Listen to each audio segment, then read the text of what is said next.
സംസ്ഥാനത്ത് RTO സംബന്ധമായിട്ട് ഇന്നലെ നമ്മുടെ ST ചാനലിൽ ഞാൻ പോസ്റ്റ് ഇടുകയുണ്ടായി.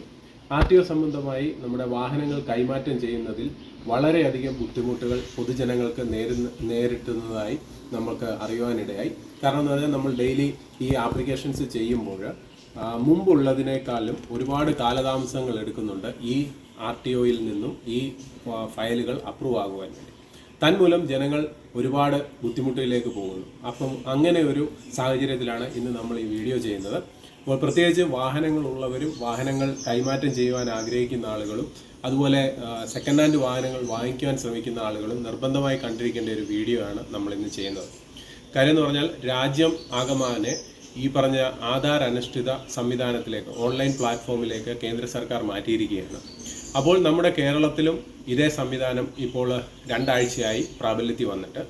അപ്പോൾ ആ സംവിധാനം പ്രാബല്യത്തിൽ വന്നതിന് ശേഷം ഇതിനുള്ള ട്രെയിനിങ്ങുകൾ കൃത്യമായിട്ട് നമ്മുടെ RTO ഓഫീസുകളിൽ ലഭിക്കാത്തത് കൊണ്ടാകാം ഒരു പക്ഷേ ഈ പറഞ്ഞതുപോലെയുള്ള ആപ്ലിക്കേഷൻ പ്രത്യേകിച്ച് വാഹനങ്ങൾ കൈമാറുമ്പോൾ ഈ അപേക്ഷകൻ നേരിട്ട് നമ്മുടെ RTO ഓഫീസിൽ നേരത്തെ എത്തി ഈ പേപ്പറുകൾ സബ്മിറ്റ് ചെയ്യണമായിരുന്നു. എന്നാൽ ഇപ്പോൾ ഈ പുതിയ സംവിധാനം വന്നപ്പോൾ OTP അധിഷ്ഠിത സംവിധാനത്തിലൂടെ ഈ വാങ്ങുന്ന ആളും വിൽക്കുന്ന ആളും ഫേസ്ലെസ് ആപ്ലിക്കേഷൻ മുഖേന നമ്മളവിടെ ചെല്ലാതെ തന്നെ 5 ദിവസത്തിനുള്ളിൽ അവരുടെ ആപ്ലിക്കേഷൻ അപ്രൂവ് ചെയ്ത് അവർക്ക് ഈ പറഞ്ഞ ബന്ധപ്പെട്ട RC ഡൗൺലോഡ് ചെയ്യാനുള്ള സംവിധാനം കൊടുക്കണം എന്നാണ് കേന്ദ്ര നിർദ്ദേശം. എന്നാൽ അത് പാലിക്കാതെ നമ്മുടെ മോട്ടോർ വാഹന വകുപ്പ് ഡിപ്പാർട്ട്മെൻറ്റുകൾ ഇപ്പോഴും അങ്ങനെ തന്നെ സ്ഥിതി തുടരുകയാണ്. കഴിഞ്ഞ ദിവസം നമ്മുടെ സെൻറ്ററിൽ നിന്ന് തന്നെയാണ് നമ്മളൊരു ആപ്ലിക്കേഷൻ നമ്മൾ ചെയ്യുകയുണ്ടായി.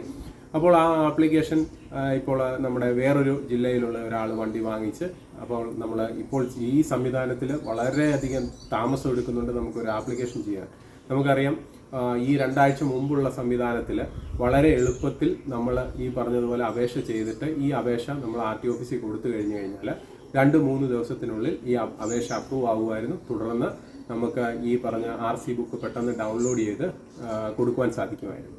എന്നാൽ ഇന്ന് ഇപ്പോൾ ആ ഫുള്ള് സിസ്റ്റം മാറ്റി ഇപ്പോൾ പുതിയ ആധാർ അനുഷ്ഠിത സിസ്റ്റം ഇംപ്ലിമെൻറ്റ് ചെയ്തതിന് ശേഷം നമുക്കിത് ചെയ്യുമ്പോൾ തന്നെ 2 പേരും, അതായത് വാങ്ങുന്ന ആളും വിൽക്കുന്ന ആളും 2 പേരും സെൻറ്ററിൽ വേണം.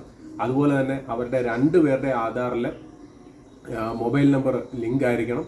അപ്പോൾ ഈ 2 പേരും പിന്നെ ഈ പറഞ്ഞ വാഹനങ്ങളുടെ എല്ലാ ഡോക്യുമെൻറ്റ്സും കൊണ്ടുവന്നിട്ടാണ് നമ്മൾ ഈ പറഞ്ഞ ആപ്ലിക്കേഷൻ വളരെ ബുദ്ധിമുട്ടിയിട്ടാണ് ഇപ്പോൾ കോമൺ സർവീസ് സെൻറ്ററിലാണെങ്കിലും അക്ഷയ സെൻറ്ററിലാണെങ്കിലും അതുപോലെയുള്ള മറ്റ് സേവന കേന്ദ്രങ്ങളിലാണെങ്കിലും ആളുകൾ ചെയ്യുന്നത്.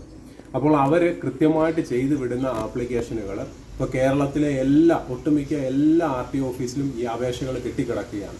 ഈ അപേക്ഷകൾ കെട്ടിക്കിടക്കുന്നത് മൂലം അവിടെ ഈ രണ്ടാമത് വാങ്ങുന്ന ആളുകളെ വിളിച്ചു വരുത്തുന്നു. അതുപോലൊപ്പം ഈ വരുന്ന ആളുകൾക്കോട് പിന്നെയും ഇത് അപ്ലോഡ് ചെയ്യുവാൻ വേണ്ടി ആവശ്യപ്പെടും. നമ്മൾ ഒരു കാര്യം ഓർക്കുക, ഇപ്പോൾ ഞങ്ങൾ ചെയ്തതിൻ്റെ അടിസ്ഥാനത്തിൽ ഞങ്ങൾ കൃത്യമായിട്ടൊരു കാര്യം പറയാം.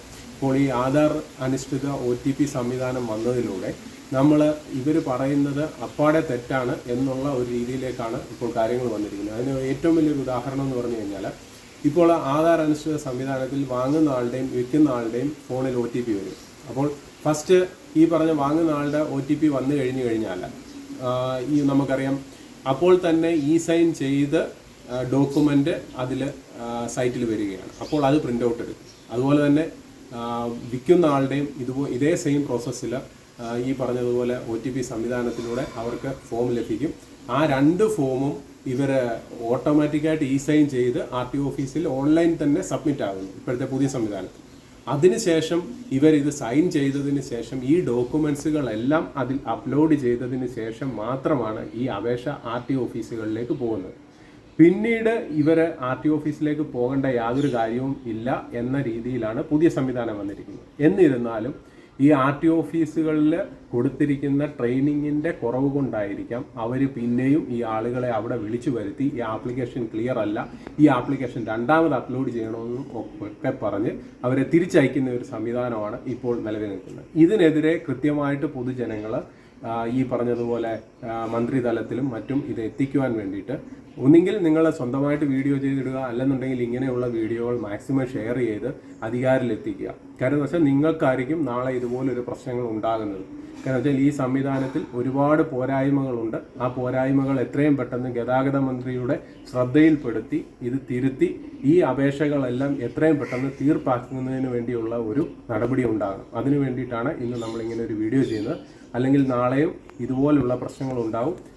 കാര്യം എന്ന് പറഞ്ഞാൽ നമ്മൾ ഫീസ് അടച്ച് അതിനുശേഷം നമ്മൾ വെയിറ്റ് ചെയ്യുകയും പിന്നെയും നമ്മുടെ സമയത്തെ കൂടുതൽ ഉപയോഗിച്ചുകൊണ്ട് നമ്മൾ പിന്നെയും RTO ഓഫീസുകളിലും മറ്റും കയറി കിടക്കേണ്ട സ്ഥിതിയാണ് ഇപ്പോൾ സംസ്ഥാനത്ത് നിലനിൽക്കുന്നത്. അപ്പോൾ അതിനൊരു മാറ്റം വരുവാൻ വേണ്ടി എല്ലാവരും ഒറ്റക്കെട്ടായിട്ട് ഈ കാര്യത്തിനെതിരെ പ്രതികരിക്കണം. അതുപോലെ തന്നെ ഈ നമ്മുടെ കഴിഞ്ഞ ദിവസം ഇതിനെ സംബന്ധിച്ചൊരു വാർത്ത ന്യൂസ് പേപ്പറിൽ വരികയുണ്ടായി. അതും ഞാൻ എൻ്റെ വീഡിയോയിൽ ഷെയർ ചെയ്ത് കാണിക്കാം. അപ്പോൾ ഇത് വളരെ പ്രധാനപ്പെട്ട ഒരു കാര്യമാണ്. അപ്പോൾ ഇത് നിങ്ങളുടെ ആരുടെയെങ്കിലും ഇതുപോലെ തന്നെ ആപ്ലിക്കേഷൻ കൊടുത്തിട്ട് ഡിലേ ആയിട്ടുണ്ടെങ്കിൽ അവർക്കും നമ്മുടെ വീഡിയോയുടെ താഴെ കമൻറ്റ് വന്നാൽ കൃത്യമായിട്ടുള്ള അഡ്വൈസ് നമ്മൾ ചെയ്തു തരുന്നതായിരിക്കും. അപ്പോൾ വീഡിയോ ഇഷ്ടപ്പെട്ടിട്ടുണ്ടെങ്കിൽ തീർച്ചയായിട്ടും നിങ്ങളൊന്ന് ലൈക്ക് ചെയ്യുക, ഷെയർ ചെയ്യുക, കമൻറ്റ് ചെയ്യുക. ഹൃദയപൂർവ്വം നിങ്ങളുടെ സ്വന്തം ST ചാനൽ.